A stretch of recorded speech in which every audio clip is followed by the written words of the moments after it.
अपमान तो नहीं करती? क्या पति पत्नी का अपमान तो नहीं करता? तो याद रखना, जो दुख के क्षण होते हैं, इन दुख के क्षणों में ही इन चार का पता चलता है, धीरज, धर्म, मित्र और नारी। नारी की जगह पुरुष भी है, ऐसा नहीं है कि भी नारी नारी, पुरुष का भी बराबर का अधिकार है और नारी का भी। एक जोड़ा तब परिपूर्ण होता है जब दोनों पति पत्नी बैठते हैं पूजा में। वो पूजा भी तब सफल होती है जब पति पत्नी बैठते हैं। अर्धांगिनी कही गई है पत्नी पति की, और पति पत्नी का अर्धांग है। यदि हम ये कहते हैं कि ये अर्धांगिनी है तो उसका अधिकार भी आधा है। केवल कहने देने से अर्धांगिनी नहीं हो जाती, उसका अधिकार भी आधा हो जाता है आपके ऊपर, आपके सुख पर, आपके दुख पर, आपकी संपत्ति पर, आपके सुख दुख सुख संपत्ति पर उसका आधा अधिकार है। इसीलिए जब विवाह के फेरे लगते हैं तो विवाह के फेरों में कहा जाता है कि मैं तेरे सभी सुख और दुखों की बराबर की अधिकारिणी रहूंगी। बोलो गोविंद भगवान की। वचन देती है वो अपने पति को, तो कहीं ऐसा तो नहीं कि उन वचनों को तोड़कर, गोविंद भगवान की। इसीलिए कहते हैं वसुदेव जी ने कहा कि हे मित्र, मुझे बहुत आनंद हो गया कि तेरे घर में बेटा हुआ है इतने बड़ी आयु में।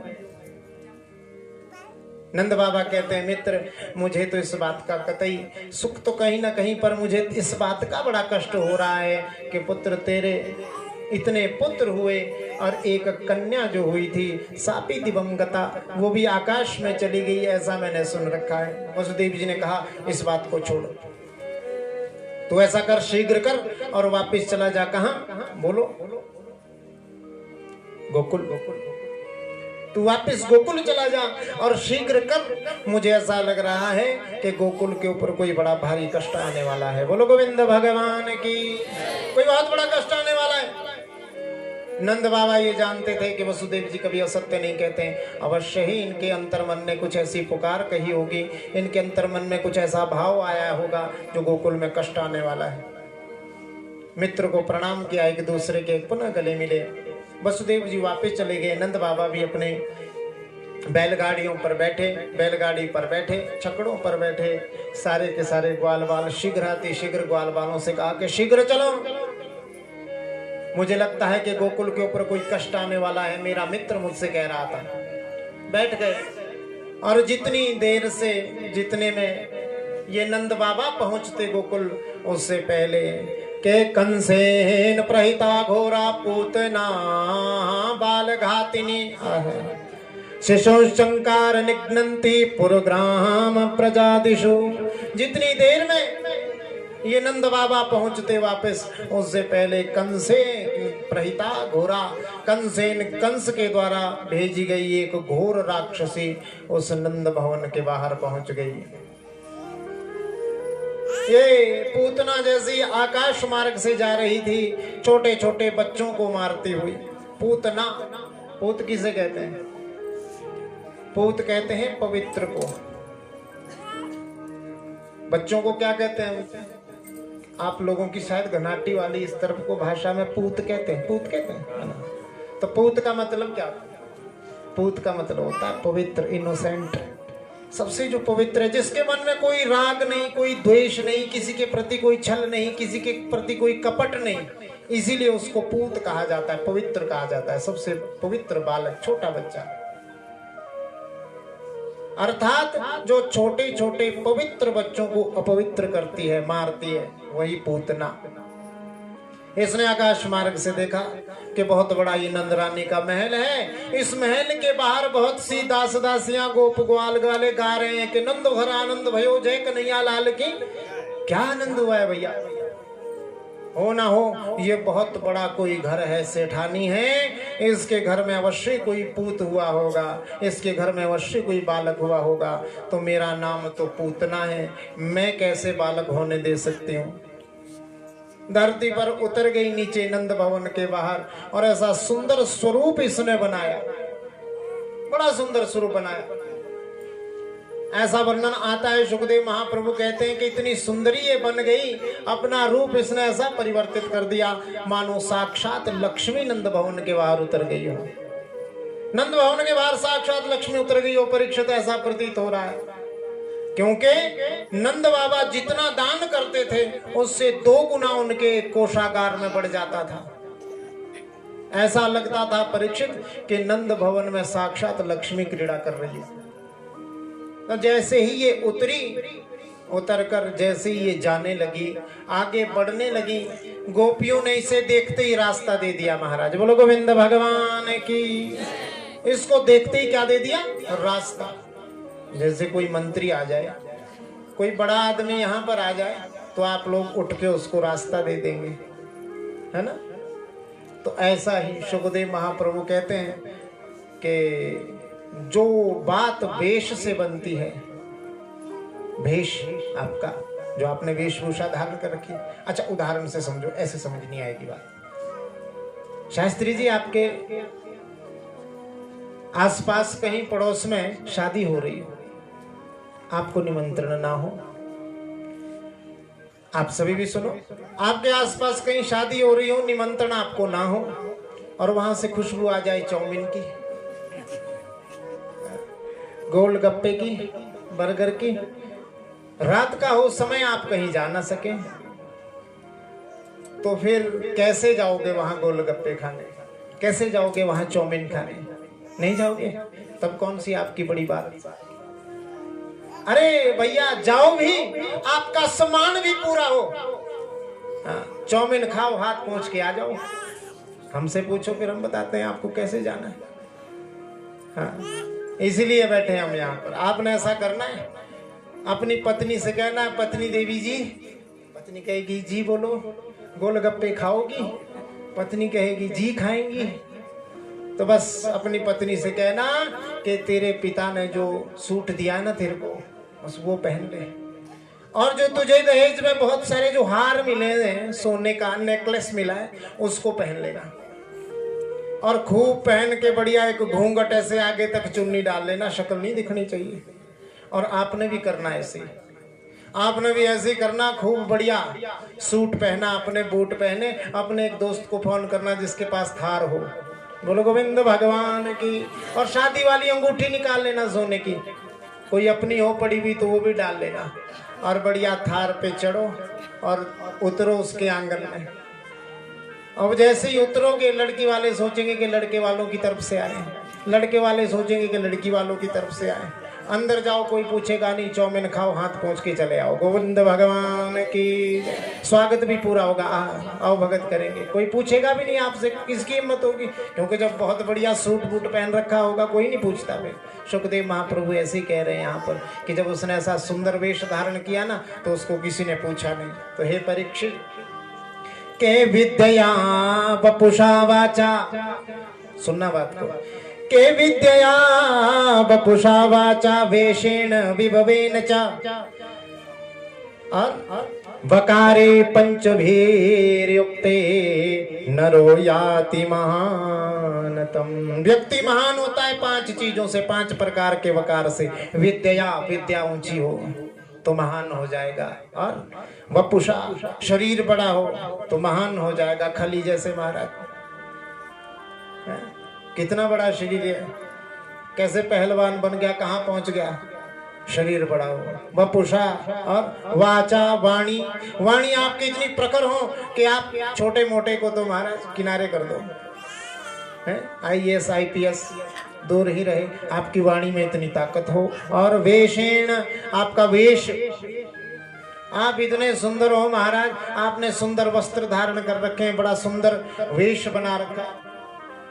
कुल ऊंचा हो, आपका कुल ऊंचा है तो आपका हर जगह आदर होगा। ये 5 जो वकार है ना महाराज, इसी से व्यक्ति महान बनता है इस संसार में। बोलो गोविंद भगवान की। सांसारिक दृष्टि में इसी से महान बनता है। ऐसे ही सांसारिक दृष्टि से जब गोपियों ने उस पूतना को देखा ना, तो उसका वेश जैसे ही देखा तो गोपियों ने सोचा कि कोई बहुत तकड़ी गोपी आई है महाराज। आज से पहले तो इसको कोई किसी ने नहीं देखा, ये कैसे आ गई होगी, कहां से आई होगी?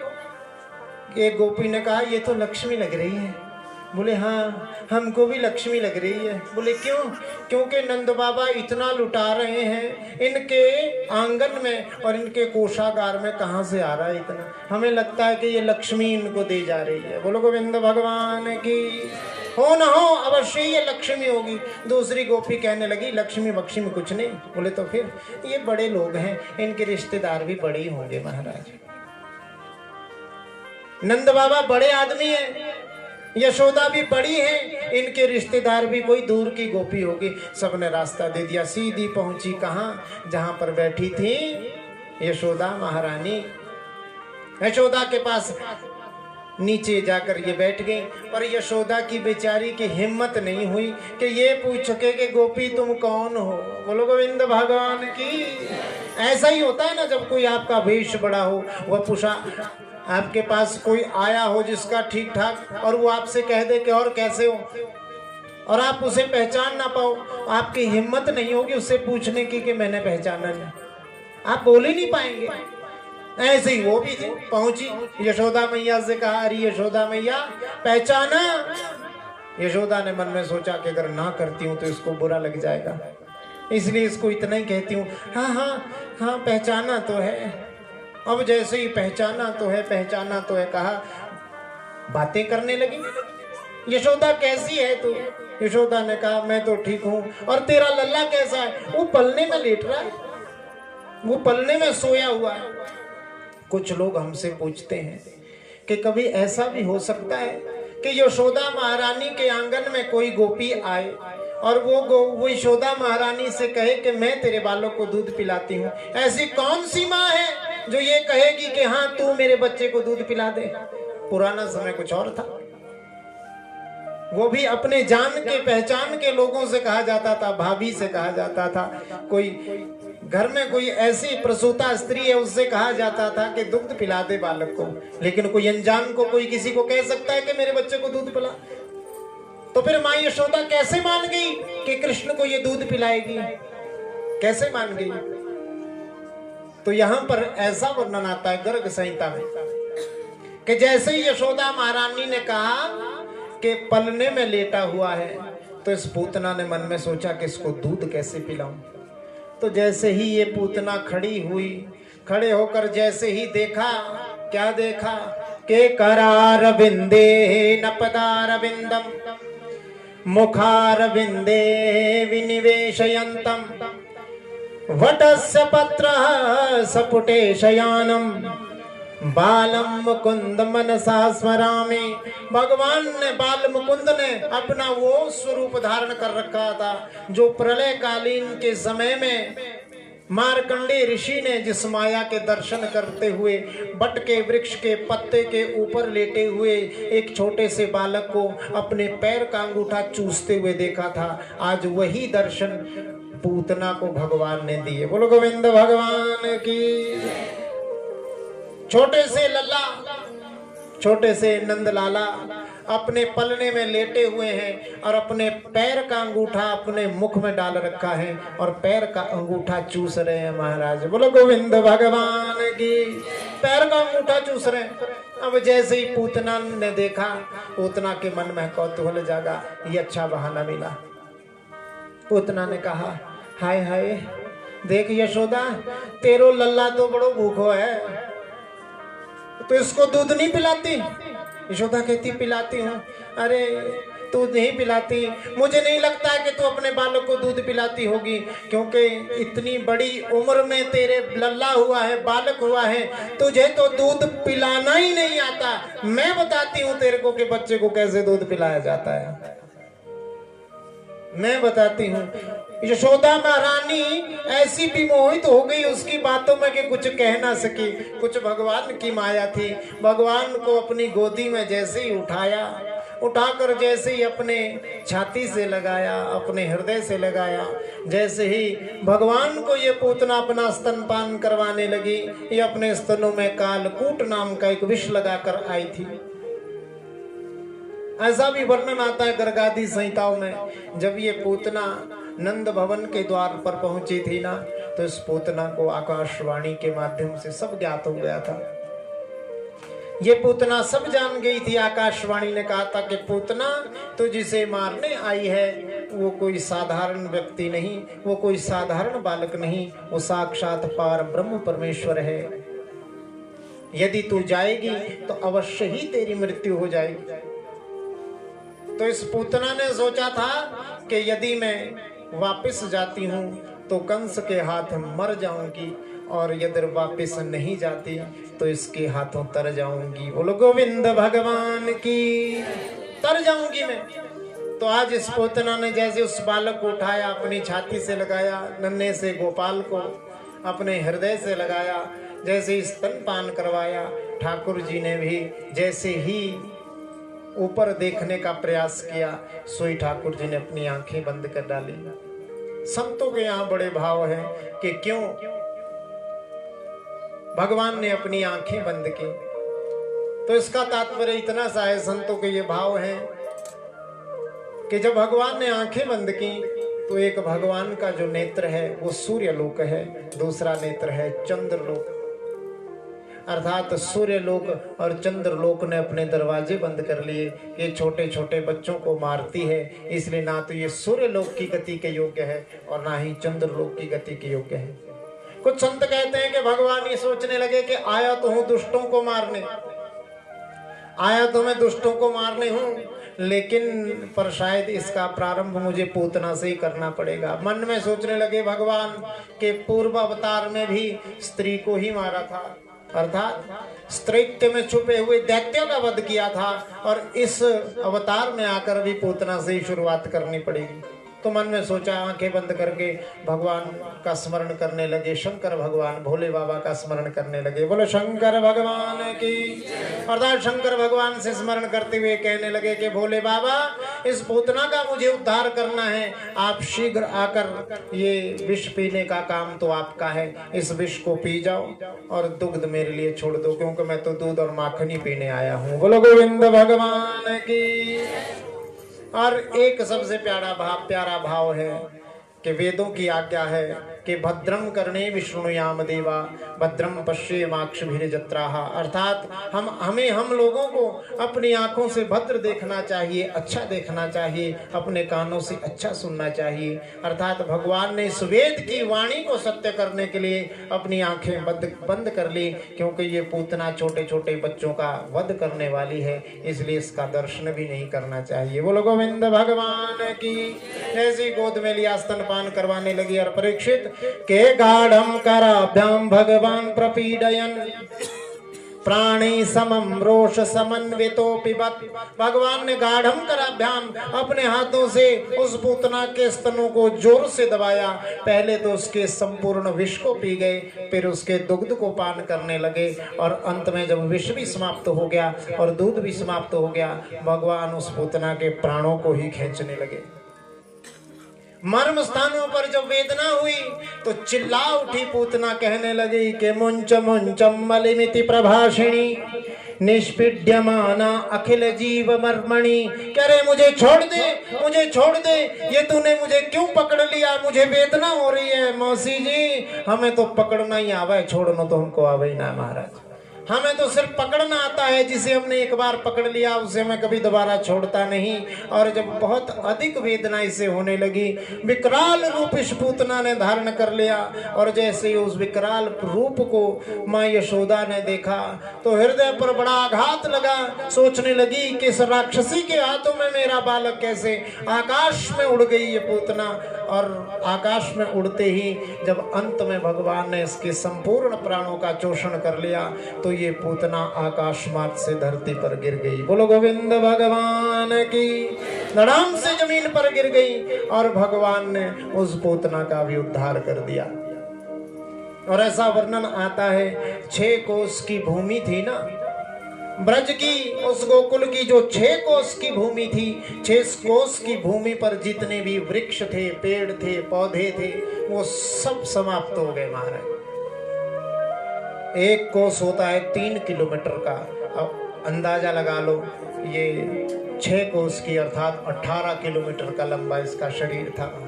मानो इस पूतना ने अपने अंतिम संस्कार की व्यवस्था पहले ही कर ली हो महाराज। बोले नंद के लाला की।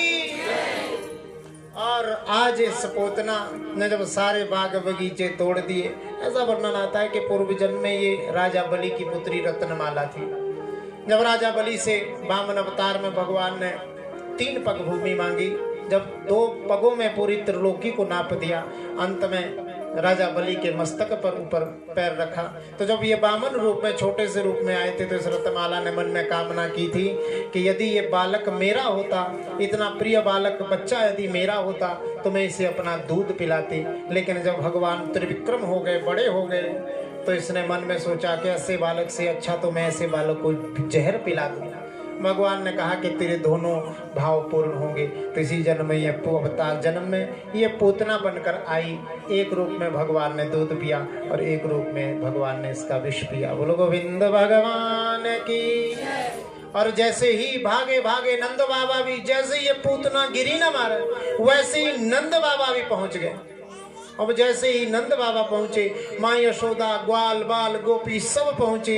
इतना बड़ा विशालकाय शरीर इस पूतना का धरती पर लंबा पड़ा है और उस पूतना के शरीर की छाती के ऊपर वो नील वर्ण के घनश्याम भगवान क्रीड़ाएं कर रहे हैं, कलोल कर रहे हैं, खेल रहे हैं। उस पूतना की छाती पर जो हार थे, उन हारों के साथ भगवान खेल रहे हैं। सुखदेव महाप्रभु कहते हैं, परीक्षित, किसी के गले में हीरे का हार होता है, किसी के गले में सोने का हार होता है, किसी के गले में मोतियों का हार होता है, लेकिन धन्य है पूतना का सौभाग्य कि नीलमणि गोविंद स्वयं इसके गले में हार बने बैठे हैं। महाराज बोलिए नंद के लाला की।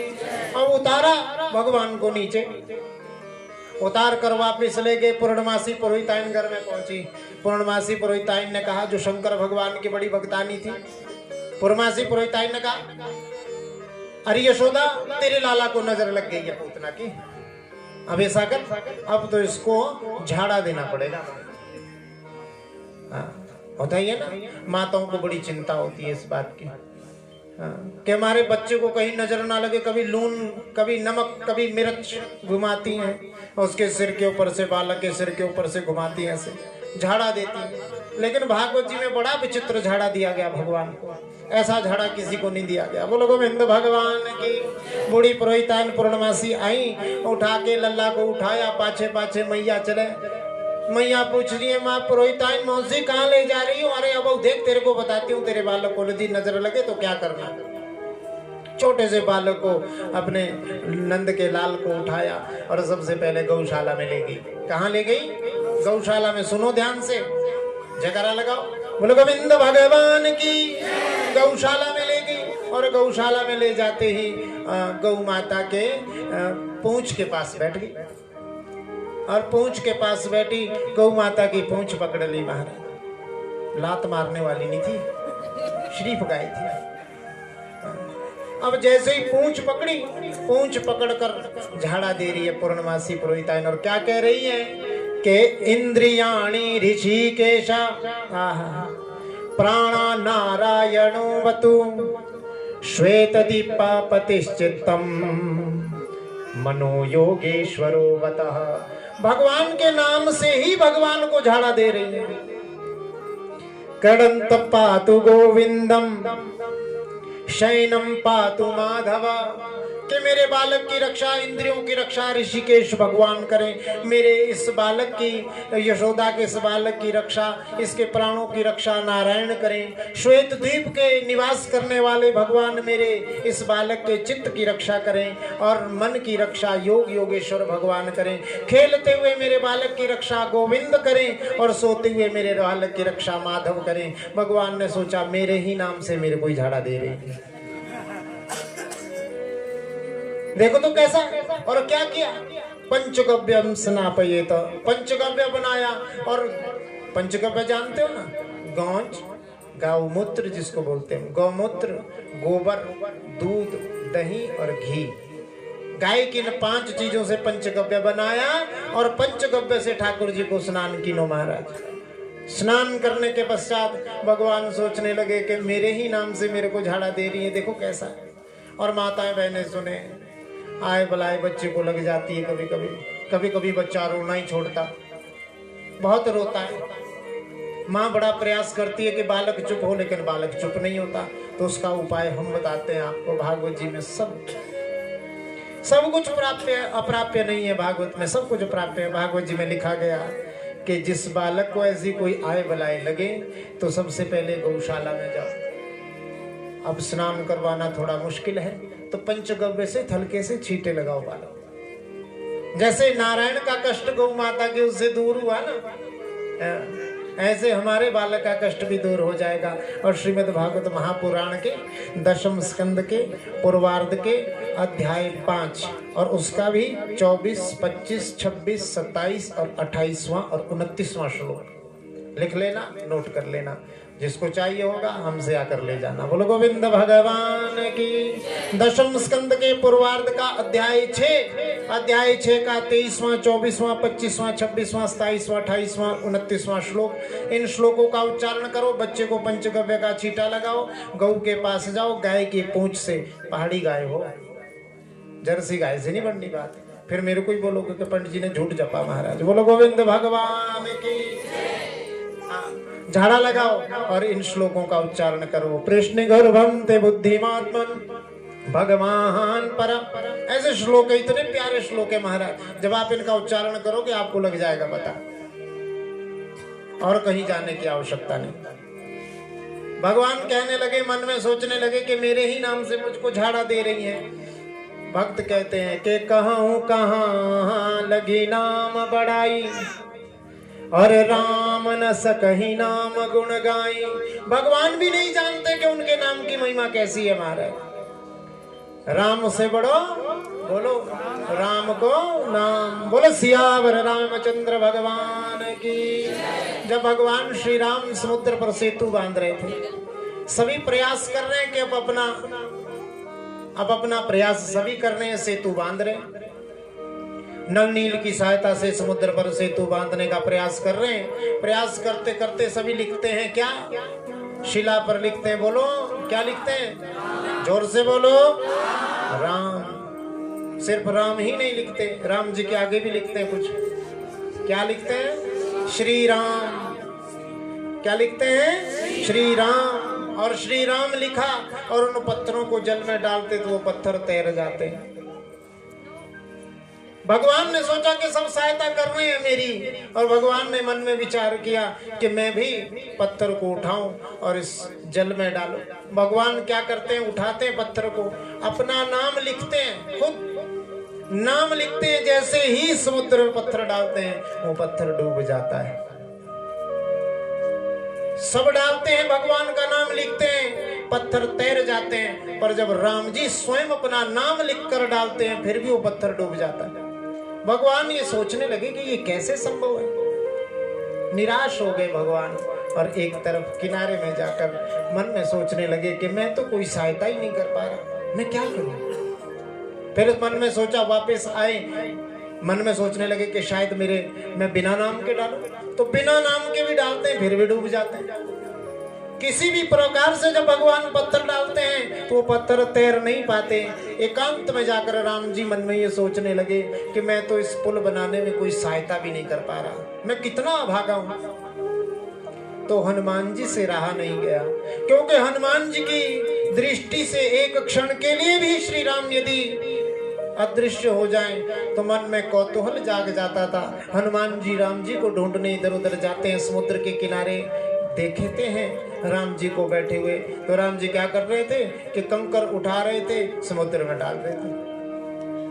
मन में सोच रहे थे कि कोई तो तैरेगा, कोई तो पत्थर तैरेगा। अब जैसे ही पीछे से हनुमान जी ने कहा प्रभु प्रणाम, मुड़कर राम जी ने देखा, अरे हनुमान तुम और यहाँ कैसे? हनुमान जी ने कहा प्रभु सभी उस सेतु को बनाने में व्यस्त हैं और आप एक तरफ बैठे हैं, वो भी उदास, क्या बात है? अब शीघ्र ही माता सीता में प्राप्त हो जाएंगी, आपको शीघ्र प्राप्त हो जाएंगी, आप चिंता न करें। राम जी कहने लगे मुझे इस बात की चिंता नहीं है, मुझे इस बात की चिंता नहीं है कि मुझे सीता प्राप्त नहीं होगी, मुझे इस बात की चिंता है सीता तो मुझे प्राप्त हो ही जाएगी। पर मैं ये सोच रहा था हनुमान कि सभी इस पुल को बनाने में सहायता कर रहे हैं, सभी कुछ ना कुछ इकट्ठा कर रहे हैं। पुल बनाने में सहायता कर रहे हैं, पर मैं क्या करूं? मैं कोई पत्थर डालता हूं इस पानी में, इस समुद्र के जल में, तो वो पत्थर डूब जाता है। ऐसा मैं क्या करूं मित्र?